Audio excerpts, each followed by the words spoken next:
generalishness. Hi, everybody. It is the Bold Business Podcast, and we are live streaming on this Tuesday. And guess what? I can't wait to tell you about our guest today. But first, I want you to know that our conversation is all about being a goal getter every time. Every time. And how do we do that? Through life, through transition, through ups and downs. Well, we're going to better understand achievement through the dialogue that we're going to have today and dig into, no pun intended there, how to get to the goals that we set. And, you're in the right place for this type of a conversation to increase not only your capacity, but the capacity of yours around you by the way that you show up. Now with me today is Marie Hale. She brings more than 20 years experience of entrepreneurial and small business experience with her to this conversation. She's helping clients catapult from $100,000 a year up to 8 figures in under a year, double their revenue during pandemics, and, well, hopefully there's only one. I did make that plural. That was not a good idea. Let's just go. We're just going to roll with it. That's the way life is right now. Thank you. And to be able to put yourself back into the role that you want to make the impact you want day to day. I'm so glad you're here, Marie. Jess, I will take any 2 minutes with you I can get. This is the most fun I've ever had, and we're only beginning. Right? That's so true. And thank you for that. And for all of those of you out there, I'm Jess Duell. I host the Bold Business Podcast, and I'm a strategic business advisor. So that's all I'll say because I want to get to this conversation with Marie. Let's have some fun. I know right before we were talking about unicorns and sparkle and bedazzled and and showing up like an adult. I know they're all related somehow. Show up like a grown-up. Let's do it. Right. That's right. Show up like a grown-up. That is a way better tagline. I will have to say I possibly got that from Dr. Phil subliminally, listening to it while my mother watched it and I tried to rebel, but it got in there, and it's pretty good. It's a pretty good saying, because if you're not going to show up like a grown-up for yourself or for your business and take 100% responsibility for whatever's happening, because you're the filter that everything goes through, you can kind of kiss your goals goodbye, right? You said it way better than I think I could have. I know if you go to my website and look around, I think I say it's 100% your responsibility in like 6 or 7 different places. And then I show up and I'm so fun but I'm also very direct. And in that funness, it is, if I wasn't direct, I wouldn't be doing my job. Right. And I think you've got the same thing going for you. Yeah. And it's like some people respond to it and some people don't respond quite so well. And that's okay. Really interesting. It's really interesting. But I think that, if we're working with the kind of achievers that we want to work with and the kind of people that are going to be change makers. Yes. Those are people that are on the path already, man. Like they've done some personal development work. They've done a couple of workshops. God bless you if you've survived the Tony Robbins session while he smacks the air. What is he doing with this? I've never understood. But when you get into that goal setting space, you tend to find people that have tried it out in a few different capacities. Maybe they've seen success, maybe they haven't, but rarely do I find people that have been able to make it personal for them. Or maintain. I mean, it's not sustainable for most people is what I find, is that they end up being a source of rah and inspiration, yet once that inspiration runs out, they're exactly where they were before. Right. And so what have you found that is the slipperiest slope out of goal setting? Or achievement? Yeah. That's a really good question. And I was going to ask you that, so I didn't prepare an answer. You asked first, though. With that. Yeah. And I would say the slippery slope is looking for other people to keep us motivated. Totally and completely. Yeah. Well, I'm going to challenge that a little bit. Please do. Because if we're looking for other people to keep us motivated, now outside of our control. That's what I mean. That's why it's a slippery slope. So one of the things, so there's 2 things that I always see. Yeah. The first one is that they don't people do not include their personal goals Okay. in their goal setting. And Oh, that's weird. people make decisions based on emotion and back Yes. it with logic. Yes. And if they've got a compelling reason to do something, it's personal and emotional, and only sometimes is it financial, Yeah, that's true. right? And if you don't get to the personal and emotional, Yeah. you don't have a sale, or at least you don't have a Of sale course. worth it. Right. The same goes for your goals. If it's not personal and emotional, Yeah. you're not committed to it. Who wants to go make a ton of money so it can sit in the bank and do nothing? Done, right? Right. So a lot of, and I was just working with one of my my young mentees today, which that always just sounds weird. I picture a manatee and it's uncomfortable. I was working with him yesterday, and I was trying to hit this point home and telling him, like, you've got to put your goals in an active present tense. Mhm. If your brain does not feel the celebration of what you've done, Mhm. it's not going to resonate with terms like I'm learning an entire product of catalogs. That's not sexy. That's not fun. Who wants to do that? No.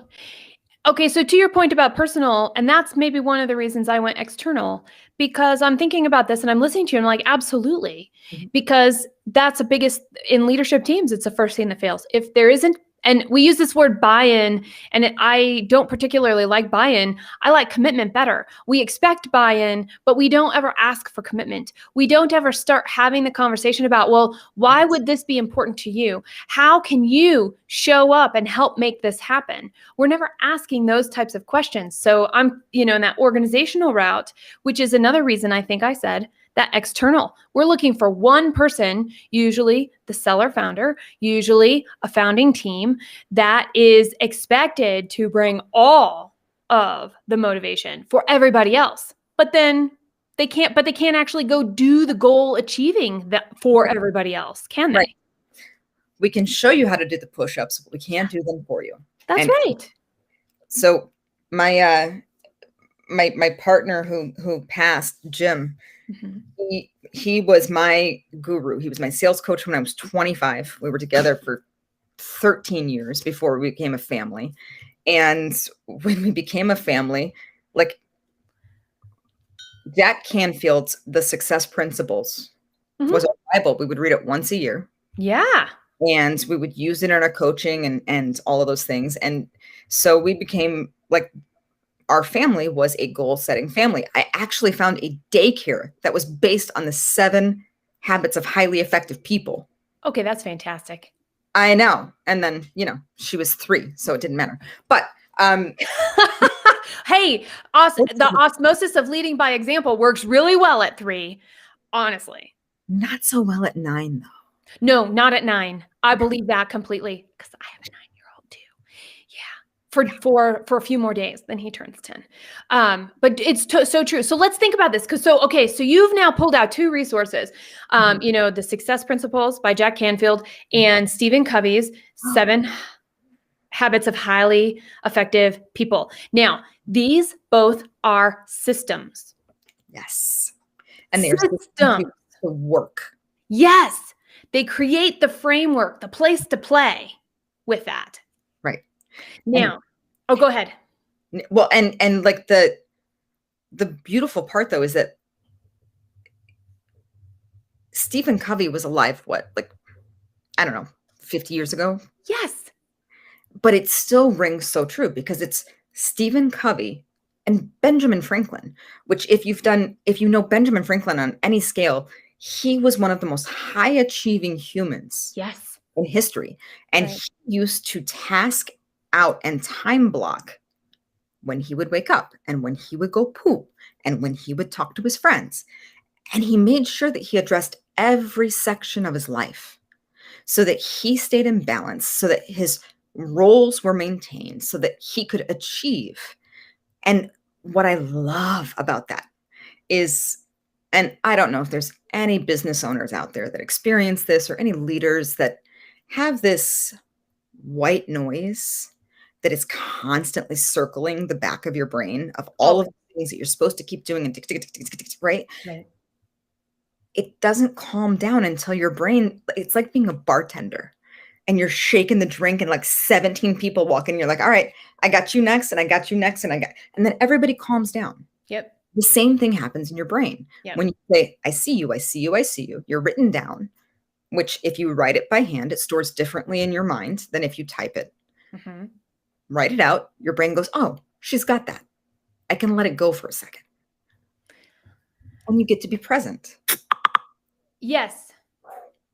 It's huge. That space. Okay, so I know you have a system and I have a system. I think we need to share a little bit about those. By the way, so I know a little bit about you, Marie. So I know where I want to go next, which is, when did you decided you're a goal setting family, right? You and Jim, goal setting family. And it's something that you're passing on to your daughter, this concept of goal setting and keeping all of these places. And you have all of these examples. When has your system for goal setting been tested? And how and when, and the outcomes and the results and all of it? Yeah. So, well, the first time it got tested was when Jim challenged me to, he said, I see you want to lose weight. Let's set a goal for that. How about you do naked jumping jacks in 6 months at 5:30 p.m. on July 31st? I love that. Yeah, it was motivational. Yes. Because if you think of all of your lovely wiggly parts, wiggling for the cutest boy you've ever known. Uh-huh. That'll get you to do some stuff, let me tell you. Mm-hmm. You work out the lift them up muscles, the hold them down muscles, you find all of them. But we had been in this habit of planning for so long, and we planned our year, and then we would plan our month, and we would plan our week, and we would plan our day. And so when we decided to merge our businesses after trading business back and forth for 10 years and really start a family business, right,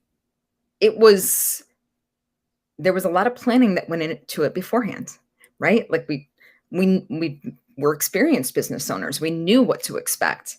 And so we wrote out all of our plans and our goals and the timelines. And the most amazing thing was that we surpassed our first year goal in 3 months. Boom, like just unbelievable growth.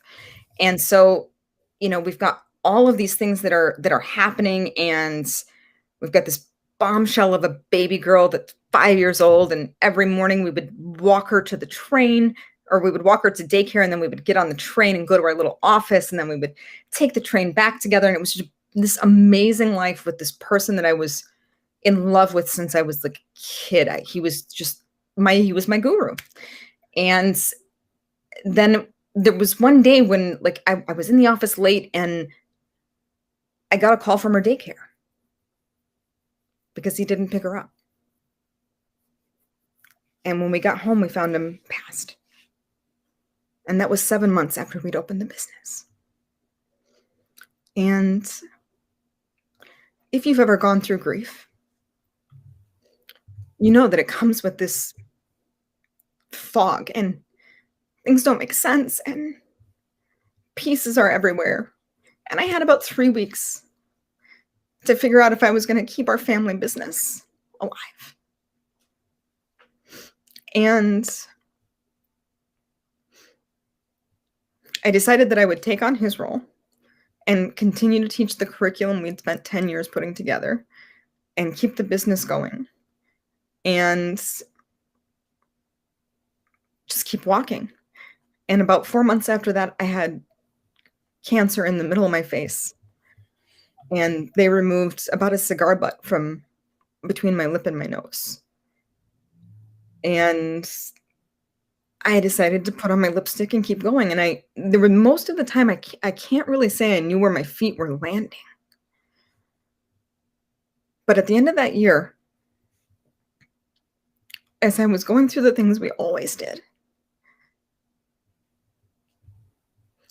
I looked back at those 1-year goals, and I had achieved every one of them according to the timeline that we had set.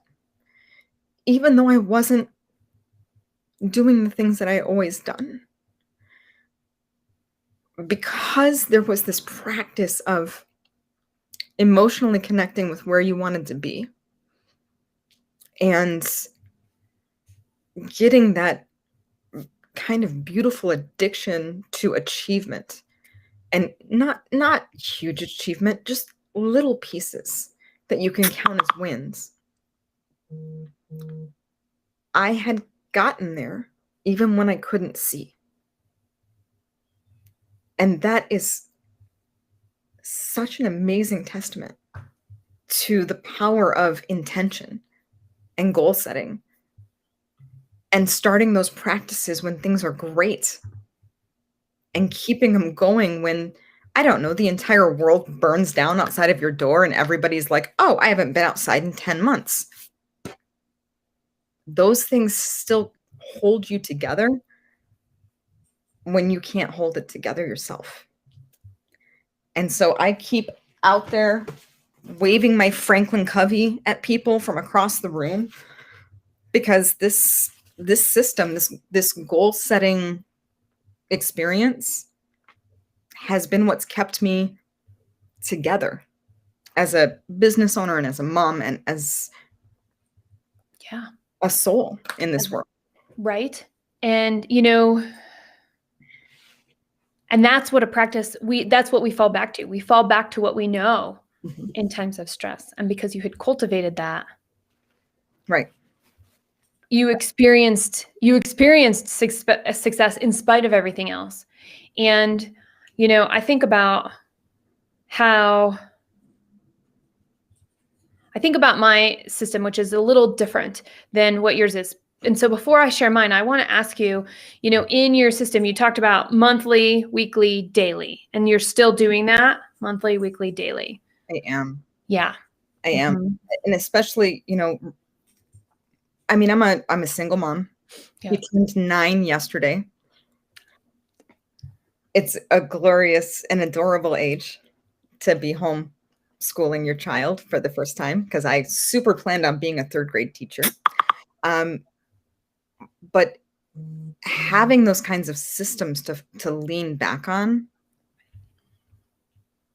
oh my gosh, that daily prioritization and saying, like, this is the absolute must do. Must. Yep. Being honest with yourself about the shit you can really kind of do tomorrow, and nobody's going to fall out of the sky and die. Yeah, that's right. And then, oh my gosh, when you get to that like C level stuff, if you get through A and B and knock a C off of your list, which is like, okay, sweet baby Jesus, if I get it done this week, it's fine. Right. Like, you're just like, you're a champ. You're going into dinner time like you're Rocky. Yeah. Yeah. Oh yeah. No, I totally get that. And I do. It's interesting because I think I go about it a little differently. I don't do, like, for myself and for the goals that I have for this. And I do mix in my pups in the background. You'll hear, I do mix in work and personal in this. I just do them at different times. The first is that I take almost an entire day once a week to only plan, assess, dream, evaluate, decide. And the reason I do that is because then when I'm in the day-to-day, I have a better idea of what are the must-dos each day to keep on track. What are the things to follow up on with the team that must stay on track?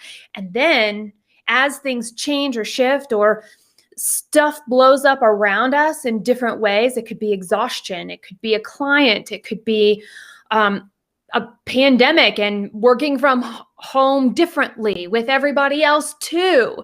All of that stuff can really cause its own kind of exhaustion and tiredness and distraction. And so in the day-to-day, over the years, I have actually become really good at understanding that can I answer this and make a decision now, or do I need to wait until my next, I call them present retreats, my present retreat. Oh, I love that. Isn't that great? And that's exactly what it is, because there's so many different words depending on what I needed. Sometimes I need to retreat and take stock. Sometimes it's a peaceful time where I get to be more brainstormy and big picture. And other times I just have to relax into whatever's showing up. And right. So I think there's all kinds of different ways that we can wrap ourselves into this present retreat. And so what I have found in my system is that usually during the week, if I have to make a decision, the answer is no. Is it a knee-jerk no? It's a clarity. It doesn't really fit and I don't have to think about it. No. I love that. And that is a skill that we all need more of, and to be confident in that without second guessing it. It took me a long time to get to that.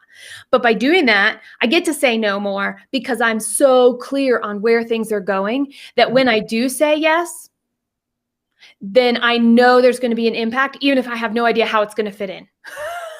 Well, and yeah. And so like what actually got me started on my journey to like the goal setting was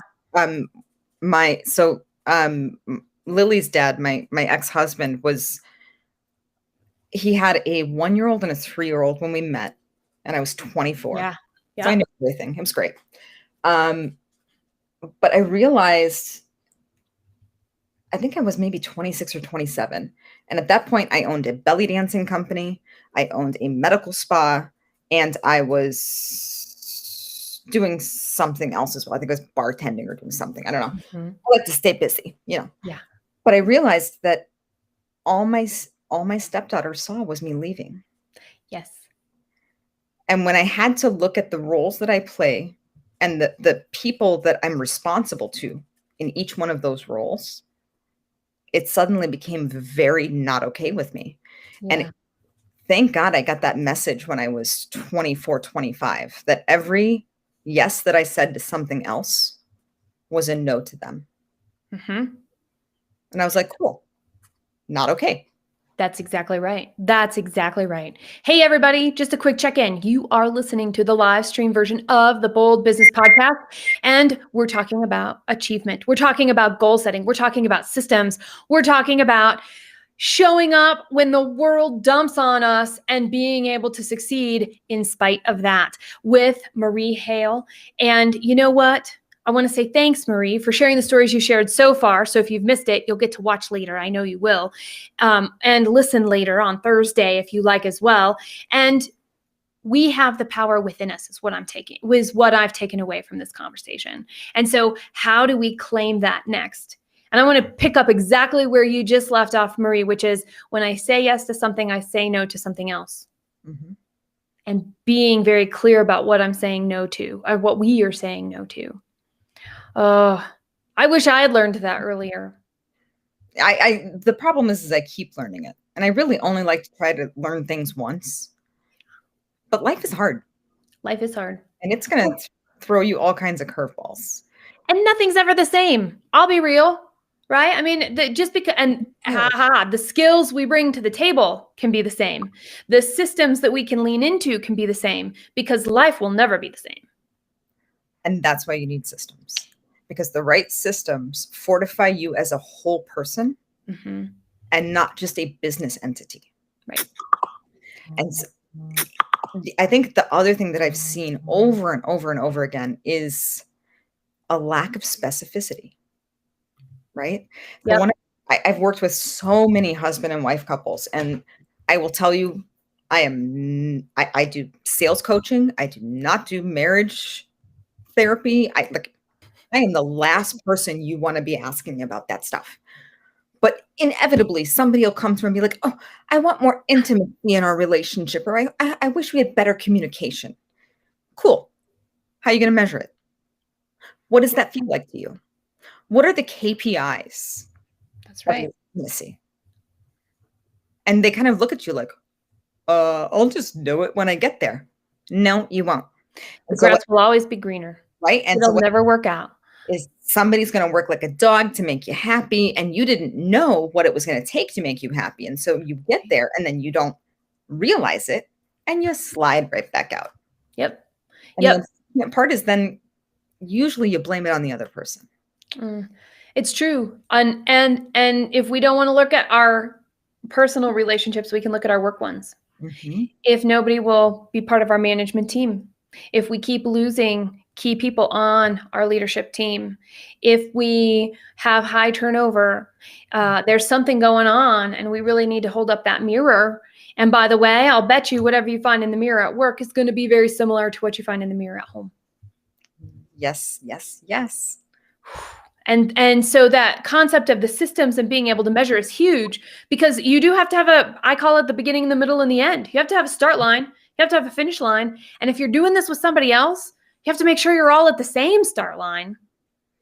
Because if you're not even starting in the same place, how can you end in the same place? You're absolutely right. And so how do you get people to find their level? Tell me more about what you mean by level. How do you get them to start in the same place?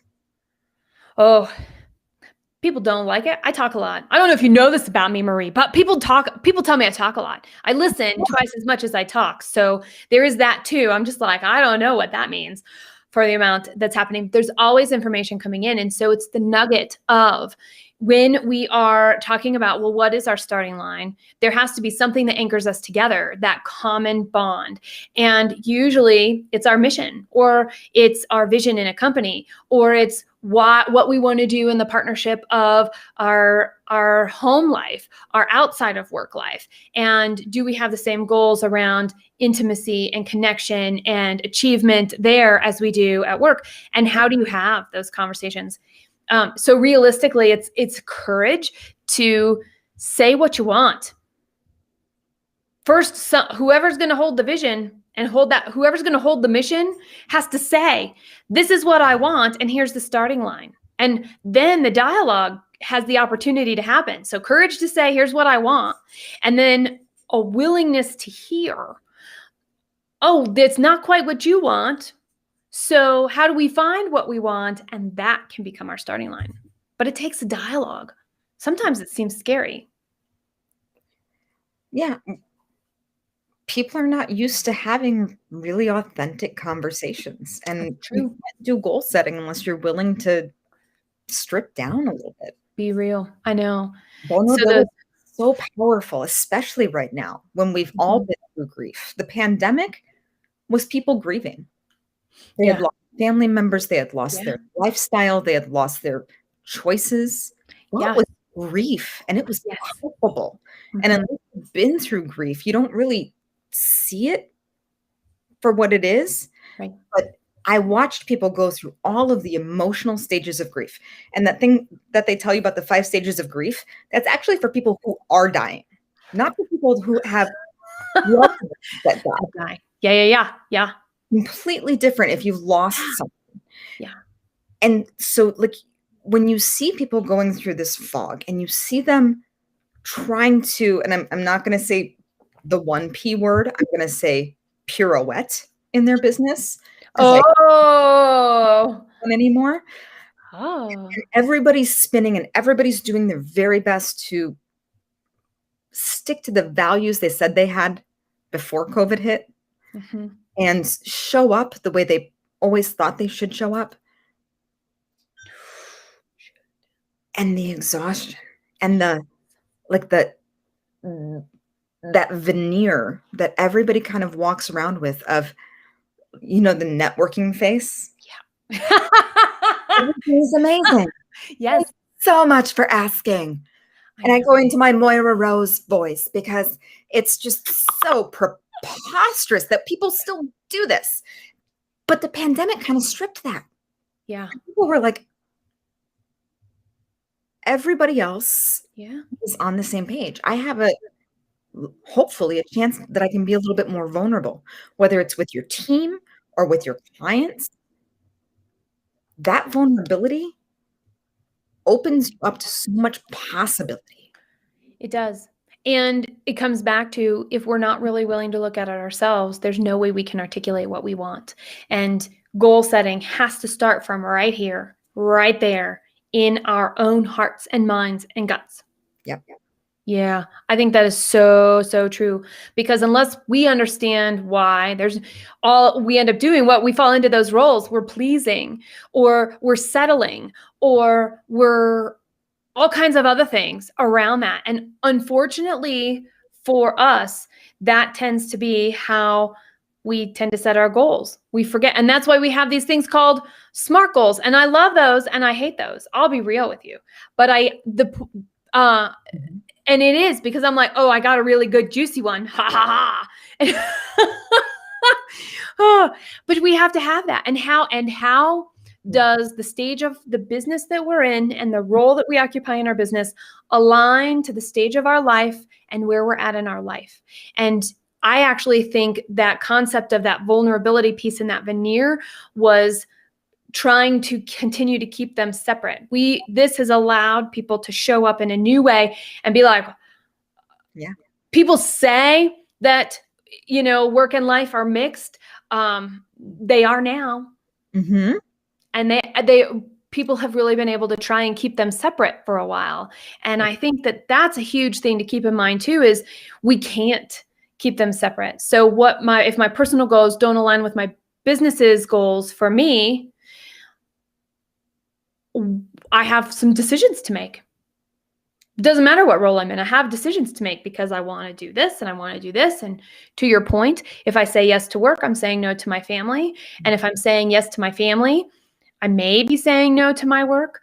And to be really clear about all of that. And it feels like a big gray area. However, if we know what we want, then we can figure out how to measure it, to your point, and we can keep going.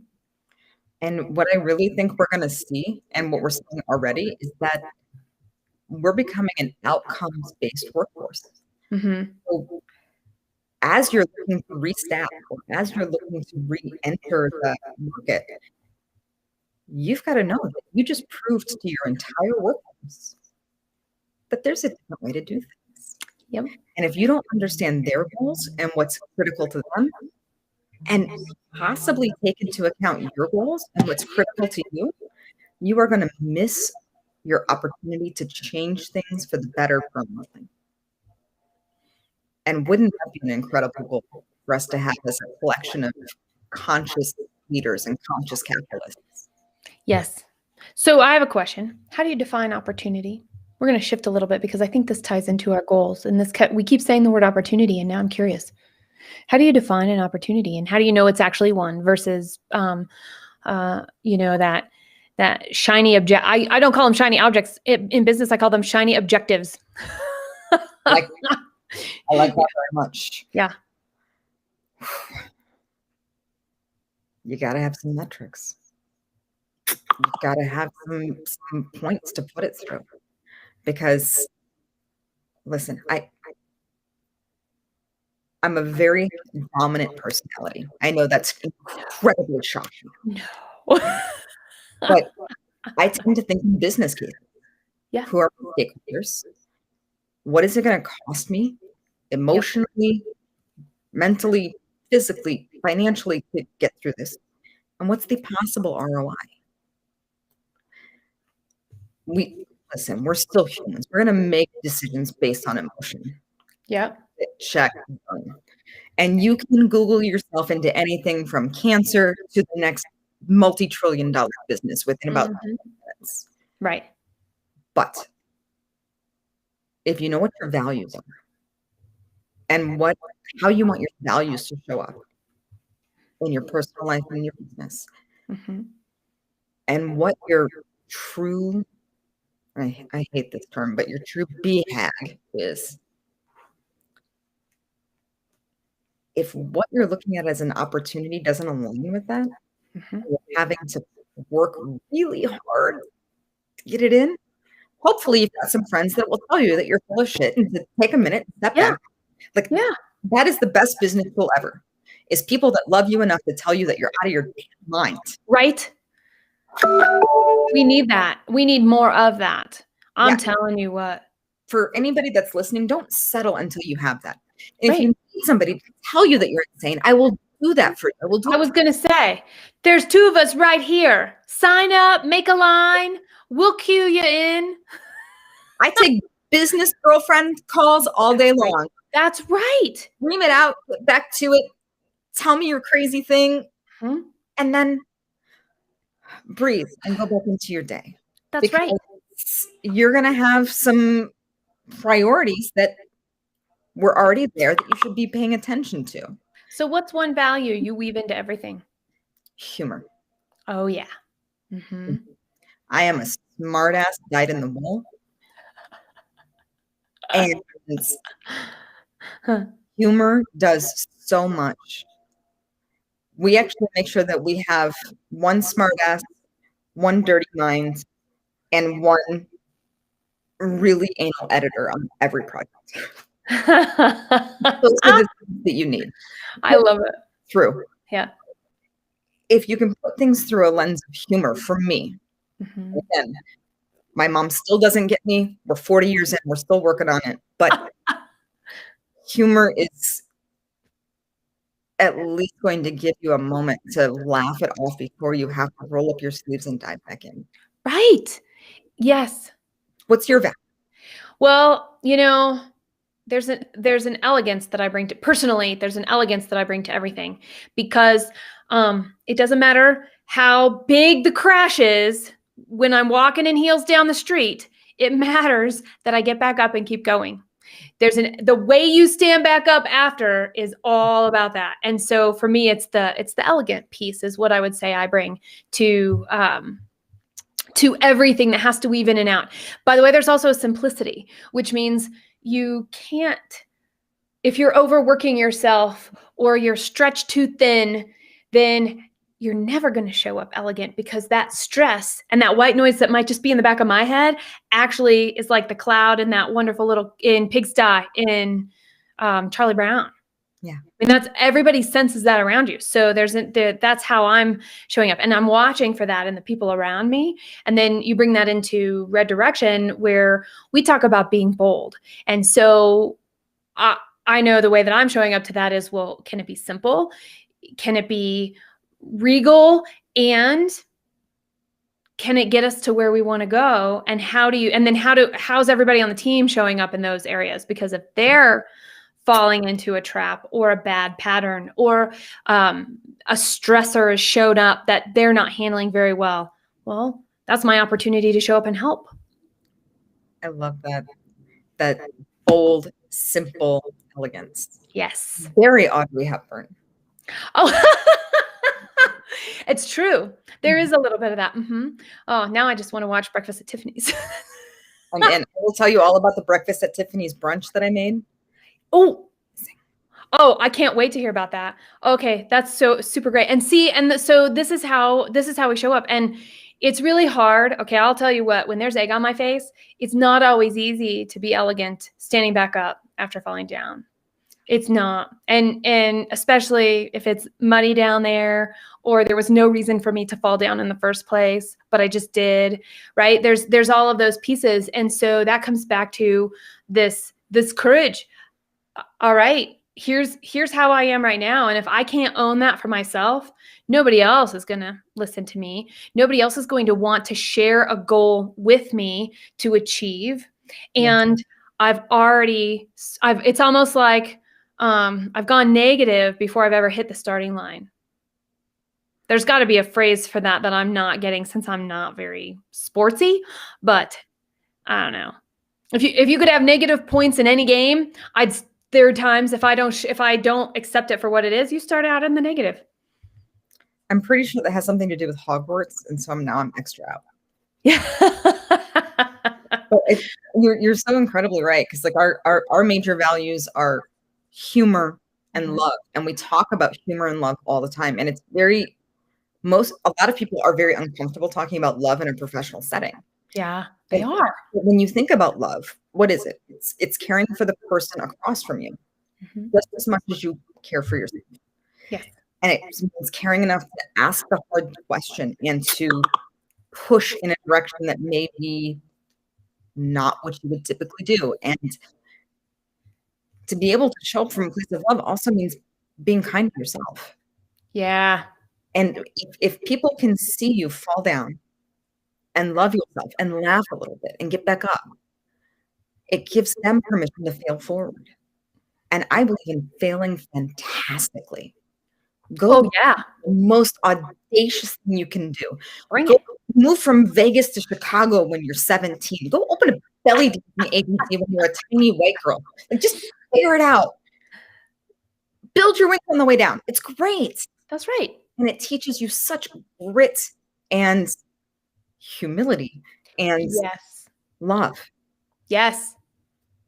If we can instill that in the people that are coming forward in our businesses and just smear professional love all over the place, this is going to be a much different world. Yeah. Yes. It would. Yes. And I think we're headed in that path.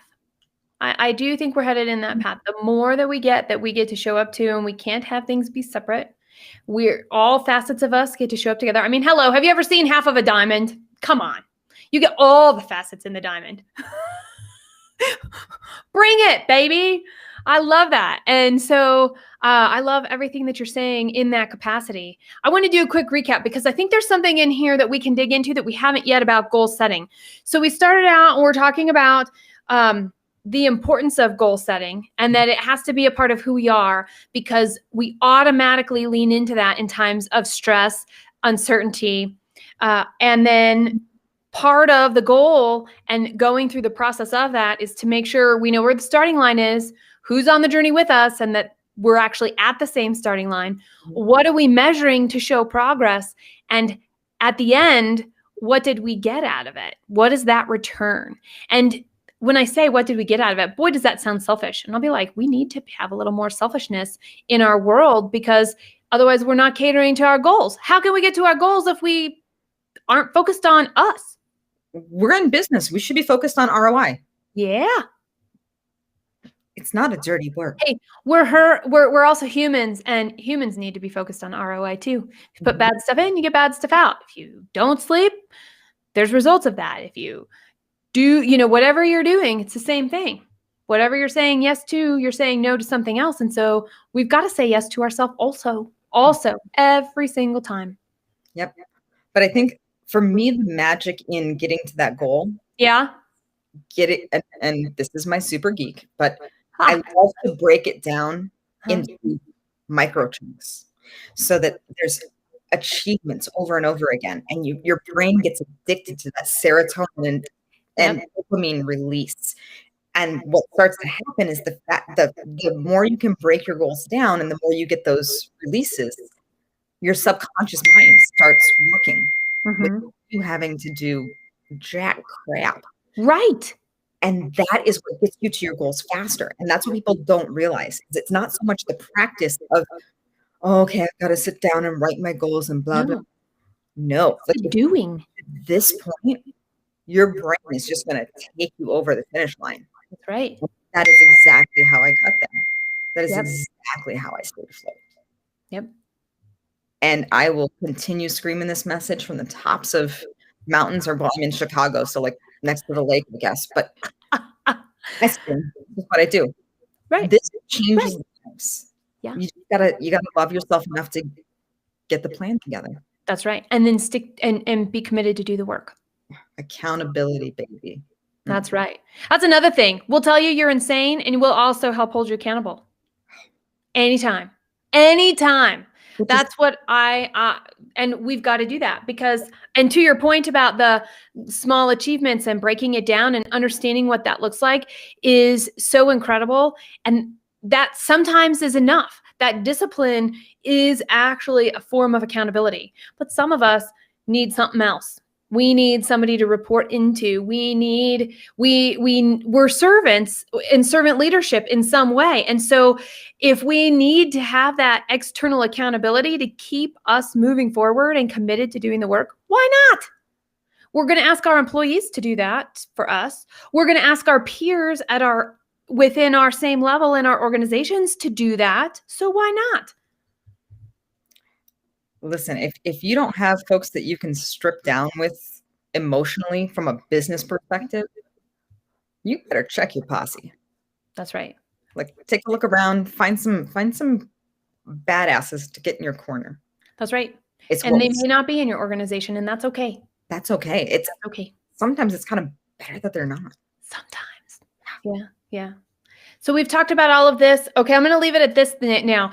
Is there anything that has shown up for you, Marie, that didn't have a place in our dialogue that we should have said right now? I kind of just want to tell people how incredible you are and how blessed I am to have met you, and just we've had so many girlfriend moments, and we've really only known each other for a couple of months. Mm-hmm. You show up so beautifully and authentically and have been such a blessing. Thank you.